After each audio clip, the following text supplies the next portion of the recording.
let's dig in more to DeSantis and his strategy. Let's bring in political strategist and commentator Rina Shah. Rina, great to speak with you again. Talked to you yesterday pre-debate. Here we are post-debate. Do you think DeSantis was able to differentiate himself last night? Well, what a night for him. I believe he won last night, actually.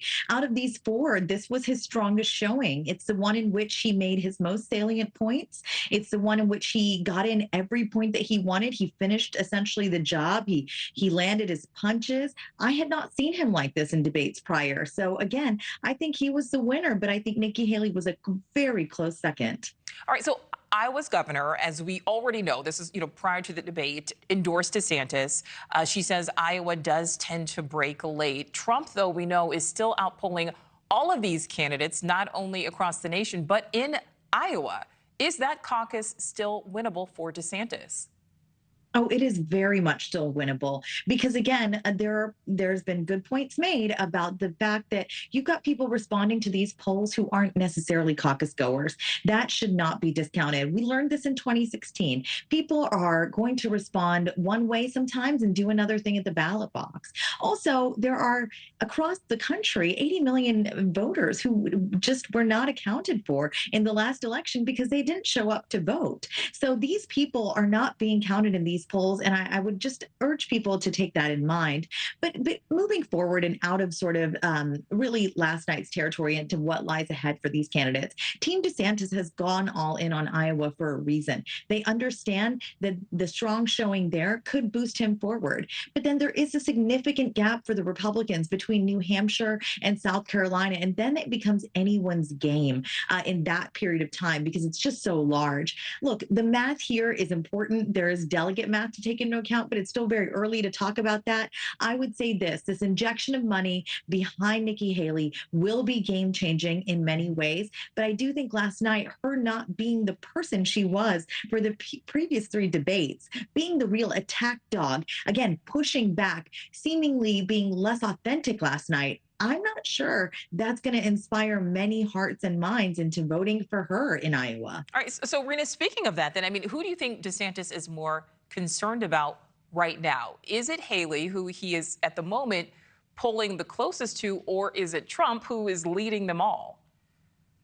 Equally so, because last night we heard DeSantis make some good points about Trump, but Nikki Haley came out even harder at Trump. And it could be because of whose support she now has, not just the Koch brothers network, but also she has Reid Hoffman, Jamie Dimon. She has what is considered the Mid-Atlantic Power Center, the establishment money, and that can't be discounted by Team DeSantis. That money gives not just longevity, but helps in the grassroots as well, because Americans for Prosperity is very well established throughout the country in their local chapters. And these are young people too. The independent voter in swing states will certainly determine the general election, Nichole. But one thing we have to keep in mind here is that this race is so razor thin between each of the four candidates we saw on stage last night. But the game-changing factor is when and if former President Trump truly becomes convicted. That is a moment in which nobody knows where this race could go, but I do believe that it is a three-way race after last night. Okay, so, you came out of this, you said that you believe DeSantis won last night. We know he didn't completely shy away from attacking Trump during last night's debate, but he also wouldn't say, for example, that Trump would be unable to do the job because of his age. Let's listen to a little bit of that. We do not want to do someone that's almost 80 years old. It doesn't mean that somebody couldn't get elected. That's up to the people to decide. Father Time is undefeated. I don't know how he would score on a test, but I know this. We have an opportunity to nominate someone and elect someone for 2 terms who's going to be spitting nails on day one and for 8 years deliver you big results. All right, so the question there was, if DeSantis thinks Trump would be fit based on his age to still do the job. He wouldn't answer the question directly. Chris Christie was trying to pressure him into doing it. Why do you think, DeSantis won't take the approach of, let's say, Chris Christie, who, pulls no punches and just came up right out and said, what he thinks?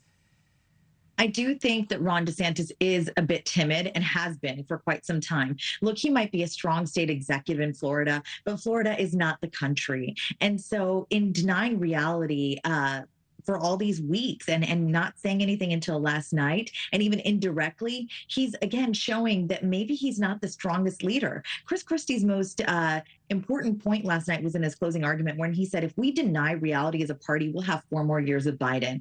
Nikki Haley showed that she understood the assignment all this time.